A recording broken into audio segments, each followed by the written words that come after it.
Na tuanzie basi huko Mashariki ya Kati. Mataifa ya Ghuba licha ya kushambuliwa kwa Iran na Israel zimeendelea kushambuliana kwa makombora na droni hivi leo, huku Tehran ikiongeza mbinyo wake kwenye sekta ya mafuta kwenye eneo la Ghuba na Mashariki ya Kati, na ikiapa kuzilenga benki za Marekani na Israel kwenye eneo hilo baada ya benki kuu yake kushambuliwa.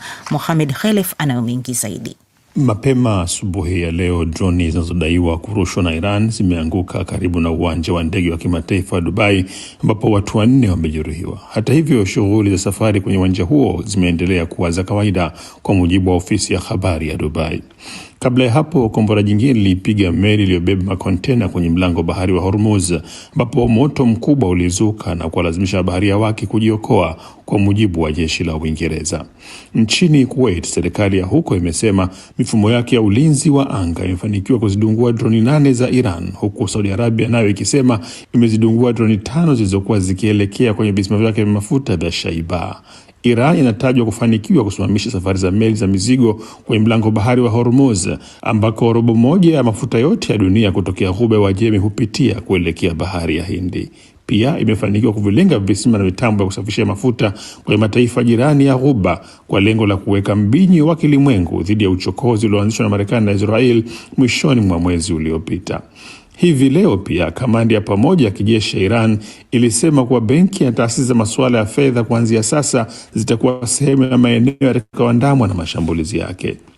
Makao makuu ya Khatam al-Anbiya ilitoa taarifa hiyo baada ya vyombo vya habari vya Iran kuripoti kwamba mfanyakazi mmoja wa benki mjini Tehran ameuawa kutokana na mashambulizi ya Marekani na Israel asubuhi ya leo. Ibrahim Zulfaqari, msemaji wa kamandi hiyo, ameongeza, na hapa namnukuu: kutokana na mashambulizi haya haramu na yasiyokubalika, adui anatulazimisha sasa kuvilenga vituo vya kiuchumi na benki zimefungamana na tawala za Kizayuni na Marekani kwenye eneo hili.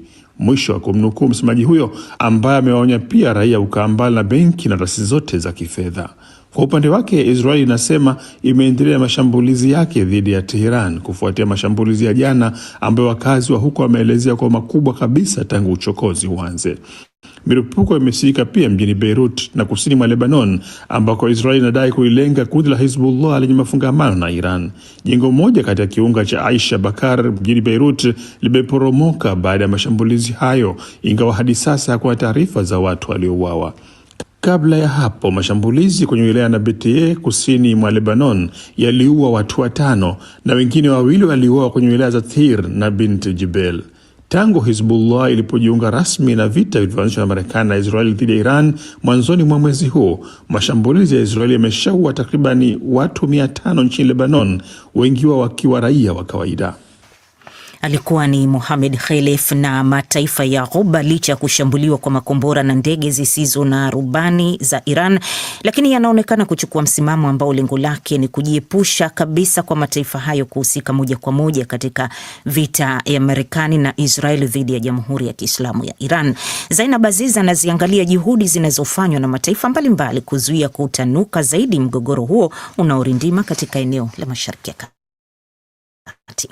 Zaidi ya siku 10 baada ya kuishambulia Iran kwa pamoja, Marekani na Israel zimeshuhudia pengo linaloongezeka katika maoni ya umma, huku Rais Donald Trump akikabiliwa na ukosoaji mkubwa, ukiwemo kutoka kwa wanachama wa chama chake cha Republican wanaosema vita hivyo vinapingana na ahadi yake ya Marekani kwanza aliyoitoa wakati wa kampeni yake. Wachambuzi wanaonya kwamba vita hivyo vinapingana na ahadi ya Trump ya kukomesha migogoro ya nje na vinaongeza wasiwasi wa kiuchumi. Rais wa Iran Masoud Pezeshkian ameandika kwenye mitandao ya kijamii kwamba baadhi ya nchi zimeanza juhudi za upatanishi bila kufafanua zaidi. Qatar imezihimiza pande zinazohusika kujizuia ili kutoa nafasi kwa mazungumzo ya kidiplomasia. Msemaji wa Wizara ya Mambo ya Nje Majid Al-Ansari pia amesisitiza kwamba katika mzozo huo pande zinazohusika zinapaswa kuacha kuilenga miundombinu ya kiraia, akibainisha kuwa shambulio lolote dhidi ya miundombinu hiyo halikubaliki. Mashariki. Msimamo wetu uko wazi kabisa. Upande wowote unaoilenga miundombinu ya kiraia unapaswa kuacha mara moja, kwa sababu hatua hiyo itakuwa na athari mbaya. Tunawasilisha kwa pande zote ujumbe huo kwamba miundombinu ya kiraia isihusishwe kwenye mashambulizi, kwani hili haliwezi kukubalika. Kwa upande wake, Urusi imesema pendekezo lake kuhusu kuwa mpatanishi bado lipo mezani. Msemaji wa ikulu Dmitry Peskov amesema Urusi iko tayari kusaidia kuvimaliza vita katika eneo la Mashariki ya Kati, hasa baada ya rais wa Urusi Vladimir Putin kuzungumza kwa njia ya simu na rais wa Marekani Donald Trump siku ya Jumatatu. China inataka kukomeshwa mara moja kwa operesheni za kijeshi katika eneo la Mashariki ya Kati. Imesema imempeleka mjumbe wake huko Mashariki ya Kati kwa ajili ya juhudi za upatanishi. Wakati huo mawaziri wa nishati wa G7 leo Jumatano wamesema wako tayari kuchukua hatua zote muhimu kwa ushirikiano na shirika la nishati la kimataifa IEA ili kukabiliana na kupanda kwa bei ya mafuta ghafi kutokana na vita vya Mashariki ya Kati. Rais wa Ufaransa Emmanuel Macron, ambaye nchi yake inashikilia urais wa kupokezana wa kundi la nchi 7 zenye uchumi mkubwa, anatarajiwa kuongoza mkutano kuhusiana na vita vinavyoendelea katika eneo la Mashariki ya Kati. Na msikilizaji, katika mjadala wetu wa leo dakika 20 hivi tutakuwa tunamulikia mgogoro huo bado kwa upana kabisa, tukitazama pande zote za vita, lakini pia hapa barani Ulaya ambako viongozi wanahangaishwa vichwa na athari ambazo zinatokana na mgogoro huo wa Mashariki ya Kati. Kwa hiyo usende mbali, utaweza kuyafahamu mengi yanayoendelea katika mgogoro huo. Naambiwa kwamba moja kwa moja tuelekee huko Ukraine ambako juhudi za kimataifa za kusaka suluhu ya kidiplomasia katika vita vya muda mrefu kati ya Urusi na Ukraine zinaendelea, huku hali ya mapigano kwenye uwanja wa vita inazidi kuwa ngumu. Marekani sasa imependekeza kufanyika kwa awamu mpya mazungumzo ya amani, wakati makabiliano ya kijeshi yanaripotiwa kuendelea katika maeneo mbalimbali kati ya pande hizo mbili hasimu. Wa Kiombogo na taarifa kamili. Jitihada hizo zimepata changamoto baada ya rais wa Ukraine Volodymyr Zelensky kusema kuwa mazungumzo yaliyokuwa yafanyike wiki hii yameahirishwa hadi wiki ijayo. Afisi ya rais Zelensky ilitangaza kuwa mazungumzo hayo yanatarajiwa kufanyika nchini Uswisi au Uturuki, ambayo tayari imejitolea kuwa mwenyeji.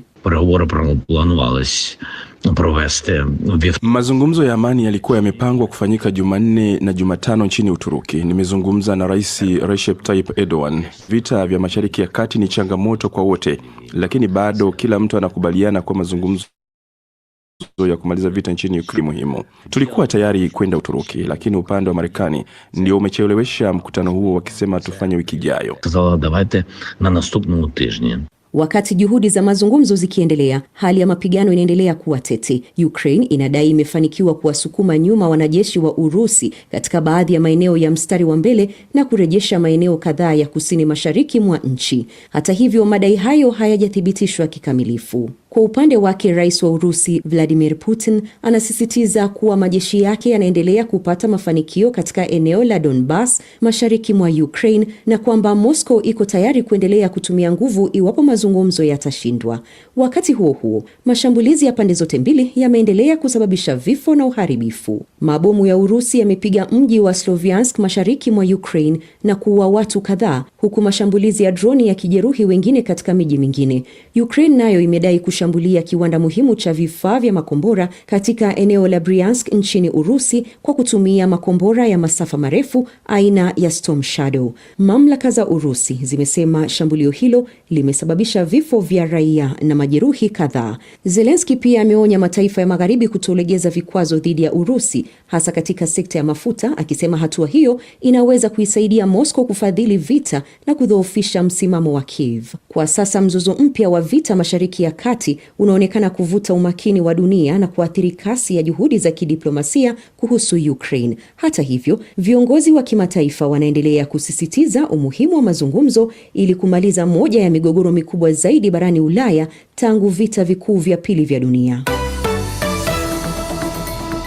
DW tunavuma kwa kishindo.